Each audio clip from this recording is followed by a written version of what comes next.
ሰላም የአመለ ልጅ ነኝ። ዛሬ ዶሮ ጠብረን እንሰራለን። ወደ ዶሮ አሰራር ነው። አሁን እንደምታዩት ከለራችን ይላችሁ ወደ ብራውንነት እየተቀየረልን ስለመጣ የራሱ ሽንኩርት ውሃው የራሱ ውሃ ስለሆነ መጥጥ ያደረገልን ውሃውን ጨርሷል ማለት ነው። አሁን ከስር እንዳይዝብን ጥንቃቄ ማድረግ ስለሚኖርብን ዘይታችንን እዚሁ ላይ እንጨምራለን። እንዳልኳችሁ ለአንድ ዶሮ ነው ያደረኩትኝ 4 ኪሎ ነው። ስለዚህ ግማሽ ሊትር ዘይት ነው የማደርግበት እንጂ ዘይት ብዙ አላደርግበትም። በኋላ ላይ መሀል በበርበሬ ላይ በቅቤ ስለማሻው ግማሽ ሊትር ዘይት አብሬ ደግሞ ለተወሰነች ሰዓት እንደዚህ አንድ ላይ አዋህዳችን ታሽታላችሁ። ዶሮ በነገራችን ላይ በዋነኝነት ጥቅሙ ጣዕሙ ባለሙያው ላይ ነው ያለው። ጥቅሙ እንዳለ ሆኖ ያው ሃይ ፕሮቲን እንደሆነ ታውቃላችሁ መቼም የዶሮ ስጋ ግን ባለሙያ ደግሞ በደንብ አድርጎ ካላቁላላው ሁሌቱ ካልበሰለልን ስጉ ካልጣፈጠልን ዶሮአችን ሙሉ ለሙሉ ስለሚከስር ስጎ ላይ ጥንቃቄ ማድረግ ይኖርባቸዋል። እዚህ ላይ እንዳለ በርበሬያችንን እና የምንጨምረው እንደሚታወቀው እኔ የአመለ ልጅ ነኝ። በቲክቶክ አካውንቴ ላይ በርበሬና ሽሮ አለኝ። ስለዚህ በርበሬ የምትፈልጉ ደግሞ ሰዎች ካላችሁ በርበሬ ማዘዝ ትችላላችሁ። ይኸውላችሁ በርበሬን እንደዚህ አድርጌ ከሩብ ትንሽ መለስ ያለ ያደረኩት ለአንድ ዶሮ፣ ምክንያቱም ቀይ ነው በርበሬ። እያያችሁ ግን መጨመር ትችላላችሁ እናንተ። እንደዚህ አድርገን አንድ ላይ አገላብጬ አዋህደዋለሁ ማለት ነው። እኔ ዶሮ ለበዓል እሰራለሁ በትልቅ ብረት ድስት። የአመለ ልጅ እንደምታውቁት ዶሮ ወጥም ስለማከፋፈል አሁን ለበዓል ሰርቼ ለሁሉም ለሚፈልገው ሰው ሁሉ ለደቦ ያለኝ ሁሉ አድጌ ምስጋናቸውን ተቀብያለሁ። በጣም አድርጌ አመሰግናለሁ። ግን ባዘቦትም ቀን አሁን ጾም ስለተፈታ ዶሮ መምላት የምትፈልጉ ደግሞ ካላችሁ ቆንጆ የቤት ዶሮ ንጽህናው የጠበቀ ቤት ውስጥ የተሰራ ስላለን እዘዙ። እንደዚህ አድርጌ አዋህጄ መሀል ላይ ነው የማሳያችሁ። ከዚህ ዶሮ ረጅም ሰዓት ይፈጃል። እንግዲህ እንደምታዩት ቁሌቴ ይሄንን ይመስላል። አያችሁት? በነገራችን ላይ እስካሁን ድረስ ባልኩት በዘይቱ ብቻ ነው ያበሰልኩት እና ትንሽዬ ደርቆ ስላልነበረ በጣም የሽንኩርቱ ውሃ ስለነበረ ነው።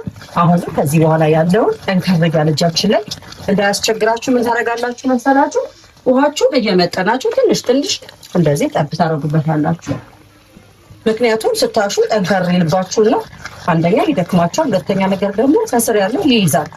ዶሮ ከስር ይዞ ተበላሸ ማለት በቃ በጣም ከባድ ትልቁ ስጋት እሱ ነውና ይሄንን ይመስላል። እንደዚህ አድርጌ ቆንጆ አድርጌ በዩቲዩብ ላይ አንዳንድ ነገሮችን እለቅላችኋለሁ። እናንተ ደግሞ አበረታቱ። አሁንም እያበረታታችሁኝ ነው። በእርግጥ በእውነት ነው የምላችሁ፣ በጣም ነው የማመሰግነው። ግን ሰብስክራይብ አድርጋችሁ ሰብስክራይብ አድርጉ። ውጭ ሀገር ደግሞ ናችሁ የምትከታተሉ ሰዎች እንዴት ነው የምትልኪልን ለምትሉት ዶሮ ስታዙኝ ቀድማችሁ ትነግሩኝና እኔ ዶሮ ሰርቼ በበረዶ ቤት አድርጌ ተቀባይ ካላችሁ ባላችሁበት ሀገር ድረስ ይደርሳችኋል። ከዛ ከቀመሳችሁት በኋላ ለሌሎች ሼር እንደምታደርጉ ደግሞ እርግጠኛ ሆናለሁ ማለት ነው። ይወጣችሁ አሁን ለቀቅ አደረገልኝ። ቲክቶክ አካውንት ላይ ገብታችሁ የአመለ ልጅ ብላችሁ ብታዩት በርከት ያሉ ዶሮዎች አቅርብ ያለ ግን አጠቃላይ ደግሞ ስልክ ልንገራችሁ 0913 39 73 81 ብላችሁ ደውሉልኝና አናግሩኝ። እኔ አገልግሎቴን ለእናንተ ለመስጠት ዝግጁ ነኝ። በጣም የሚጣፍጥ ዶሮ ኢትዮጵያዊ ዶሮ እሰራለሁ እላችኋለሁ። እና ቁሌቴ እንዴት እንደሚያምር ልነግራችሁ አልችልም። ሽታው እንዴት ደስ እንደሚል በርበሬ የቤቴ ስለሆነ ነው። እና በርበሬ ማዘዝ የምትፈልጉ ካላችሁ እንደዚህ ደውላችሁ በርበሬ ሽሮ ስለማዘጋጅ እዛዙ። ቁሌቴን እያቁላላው ታዲያ ዶሮ ሴቱኝ ትችላላችሁ። ይኸውላችሁ ዩቲዩብ ደም ማየት ስለማይፈልግ ቆራርጬ ያመጣሁላችሁ። ግን ሌላ የሚቆረጠው ክፍል ደግሞ በተወሰነ አሳያችኋለሁ። ምክንያቱም ዋናው ብልት አቆራርጡ ሰውን እያሳየኋችሁ ያለሁትኝ የዶሮ አሰራሩ ስለሆነ። ግን እግረ መንገዳችን ይኸውላችሁ እንደዚህ ታደርጎ ይሄንን ለሁለት እንደዚህ እንለየዋለን። ይሄ እግር ነው፣ ይሄ ደግሞ ታፋ ነው። እያደረጉኝ ሁሉንም እለያየዋለሁ። ከዛ ለተወሰነ ሰዓት ወጤን እያቁላላው ይሄን ደግሞ እዘፈዝፈዋለሁ። ያው ምንም አይነት ደም እንዳይታይብኝ ተጠቅቄያለሁ። ሁለቱም ከዚህ በፊት ደም አሳይቼ ጥሩ ነገር ስላላገኘው ይሄን ክንፉ ነው። ክንፉንም እንደዚህ አድርገን በጣም በቀላል ዘዴ ነው ዶሮ መስራት ያለባችሁ። በጣም ቀላል ነው። ዋናው ቁሌት ነው ነግሬያችኋለሁ። እንግዲህ እንደዚህ አድርገን አዘጋጅተን ቆንጆ አድርገን ሰርተን ባላችሁበት ቦታ ድረስ እናደርሳለን። እኛ እንመገባለን። ይሄ አሁን የሰው ኦርደር ነው እየሰራው ያለሁት። ይሄን ኦርደር ደግሞ ከቻልን ቪዲዮ እናሳያችኋለን። ካልቻልን ግን ማዘዝ ትችላላችሁ እናንተ። እርግጠኛ ነኝ ታደርጉት ነው። ይሄን ከለያየን በኋላ ምን አደርጋለሁ? ለተወሰነ ሰዓት እንደዚህ ወደ ውሃችን ይጨምር። አሁን ይሄንን እንደዚሁ እንዳለ እዚሁ ላይ ምን እናደርጋለን መሰላችሁ? ጨዋችሁ ምስልስ ኢትዮጵያኖች ዶሮ መስራት እንግዲህ እንደሚታወቀው በጣም አንደኞች ናት። በጨው አድርገን ከወጣ በኋላ በሎሚ የምናሸው። ተከታተሉኝ እናንተ። ያው ዶሮዬን እንግዲህ እንደዚህ አድርጌ አጥቤዋለሁ። የመጀመሪያውን ቆሻሻውን እንደዚህ ቁጥቁጥ በማድረግ በደንብ አድርጋችሁ ልቅም አድርጋችሁ ይሄ ከስር እንደዚህ የሚቆረጠውን እግሮቹን እንደዚህ የሚቆረጡትን እነዚህ ትቆራርጡታላችሁ።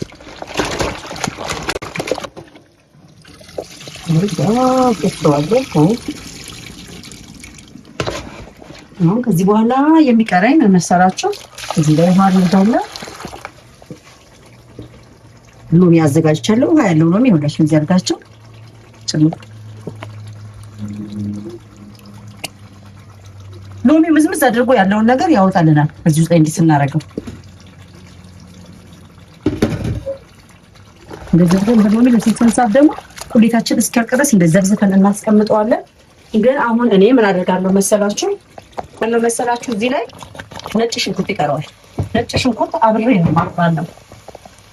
ልክ ነጭ ሽንኩርት ሲደረግበት ነው በቃ ወዙ ራሱ የሚያስታውቀው። እሺ ነጭ ሽንኩርታችን እንደምናደርግና አብረን እናዋህደዋለን። በስማማው ሽታው ነው። ቁሌቱ አያምርም? እንዴት እጄ ላይ ልቅቅ እንደሚል ታዩታላችሁ አይደል? ቅድም ጥንክር ያለ ነበር። አሁን ግን ሳማስለው ራሱ ቅልል ብሎኝ ነው የማማስለው። እንዴት የዚህን ያህል እንደዚህ ከተቆላላ በኋላ ብዙ ላያስቸግራችሁ ስለሚችል እንደዚህ ሞክሩ። እዚሁ ላይ ትንሽዬ ካላችሁ ነው፣ ከሌላችሁ ችግር የለም። ጥቁር አዝሙድ ብትጠቀሙ የተሻለ ነው። ጥቁር አዝሙዳቸውን እንደዚህ አድርጋችሁ ትንሽ ታደርጉበታላችሁ። በስመ አብ ጣዕሙ እንዴት እንደሚያምር ልነግራችሁ አልችልም። ጥቁር አዝሙድ አድርጋችሁ ስታቁላሉ። ከዛ በኋላ ላይ የማደርገው ትንሽ ኮረሪማና መከለሻ ስለሆነ በቁሌት ላይ ድረስ ካለ ስጋው እስኪገባ ድረስ እንደዚህ ከስር ሳይዝባችሁ እጃችሁ ልቅቅ እያለ እያቁላላችሁ ሰራላችሁ። በጣም ቆንጆ ዶሮ። የኢትዮጵያ ትልቁ የባህላችን ምግብ ደግሞ ዶሮ ስለሆነ ዶሮ መስራት መቼም ታውቃላችሁ። ማንም ኢትዮጵያዊ ሴት የሆነች ወይ እናት የሆነች ሰው መቻል አለባት። ይህ ነው ስታለች ቁሌቱ በጣም ያምራል። ሽንኩርት እንደምታየው በደንብ ሞቶልኛል።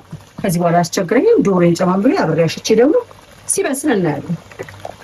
በሎሚያችን እንደዚህ ጽድት ብሎልናል። ከዛ ሎሚያችን እናወጣና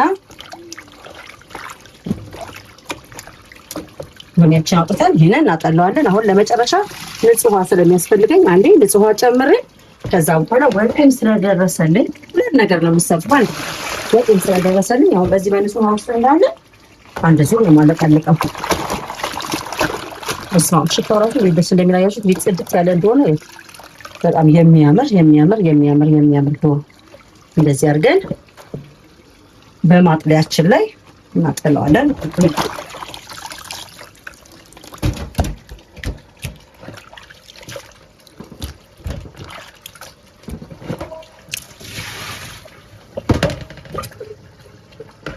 ይሄንን ልንከተው ስለሆነ እናደርጋለን መሰላችሁ። እያንዳንዱ እንደዚህ ያደረገን እዚህ ጋር ቆረጥ በሰል እንዲልልን ነው። በተለይ እንደዚህ የአበሻ ዶሮ የምትሰሩ ሰዎች ቆረጥ ካደረጉት ጥሩ ነው። ስጋው ቶሎ ስለማይበስል የአበሻ ዶሮ የፈረንጅ ያው ታውቁታላችሁ፣ ጣድ እንዳደረጋችሁት ወደ ፍርክሽክሽ ነው የሚለው እና ያሳቀቃችኋል። ይሄ ግን እንደዚህ አድርገን እዚህ ከጣልን በኋላ ሁሉንም እንደዚህ አጸዳድተናል፣ ጨራርሰናል። አሁን እንግዲህ ይሄንን ይመስላል ዶሮዬ። ወደ ድስታችን እንጨምረዋለን ማለት ነው። ደርሶልናል። አሁን ምንድን ነው እዚህ ላይ የምናደርገው? የዶሮአችንን ስጋ አድርገን ለተወሰነ ሰዓት ምንም ውሃ ሳንከልስ ደግሞ ይሄንን ለ5 ደቂቃ ያህል እናሸዋለን። አብሮ እንዲዋሃድልን ማለት ነው። እንደዚህ አድርገን አብረን እናቀላቅለዋለን። ቀስ እያላችሁ ለዚህ ስጋ ስትጨምሩ እንዳይረጫጭባችሁ ቀስ እያላችሁ ራሳችሁን እንዳትጎሩ። ጠብ ብሎ አይን ውስጥ ሊገባል። በርበሬ በጣም ከባድ ነው። ይሄንን ቀስ አድርጋችሁ ታቋርጣላችሁ። እንግዲህ ስጉ የለሽ በጣም ብዙ ነው፣ ግን እዚሁ ዶሮ ማለት ትልቁ ነገር ደግሞ ሽንኩርቱ ሲበዛ በእንቁላል ተደርጎ ይበላል።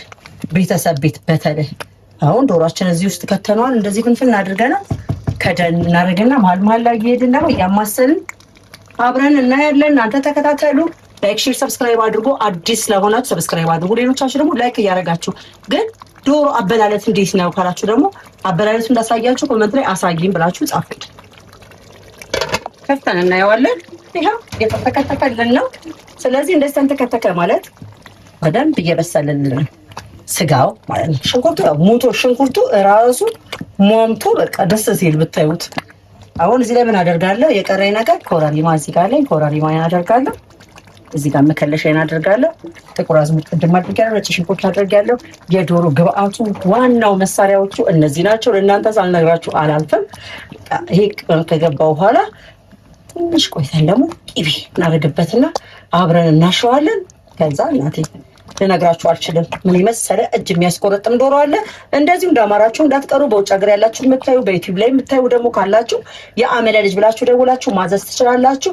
እቤታችሁ ድረስ ይዘንላችሁ መተን እናንተ እንጀራችሁ ዘርገት አድርጋችሁ ማቅረብ ብቻ።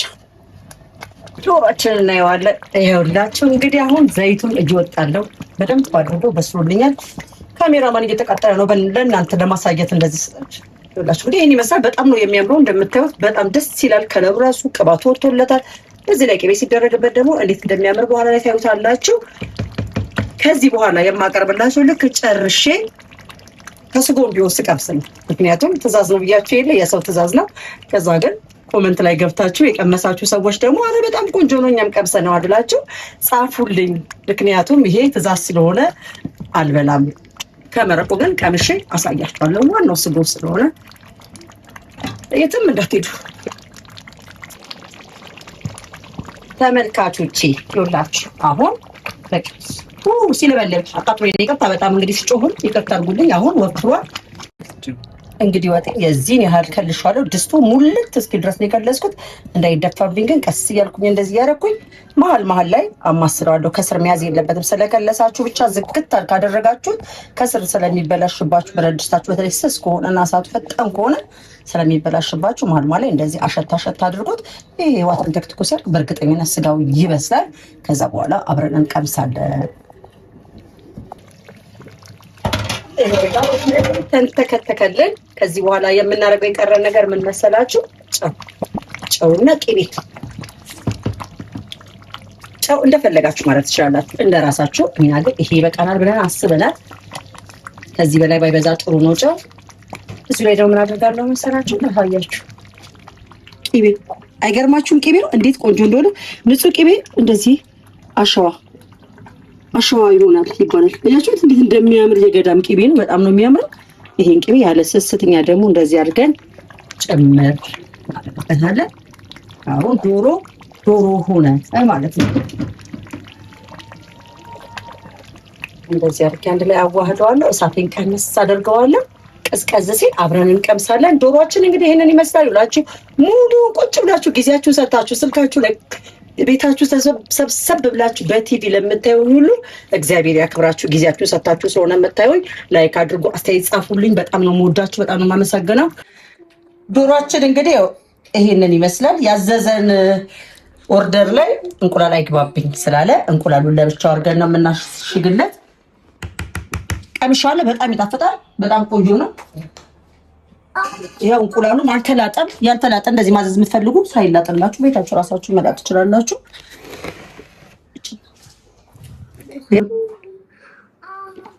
ያው 12 እንቁላል እዚህ ላይ አደረግን። እንደዚህ አድርገን አስረን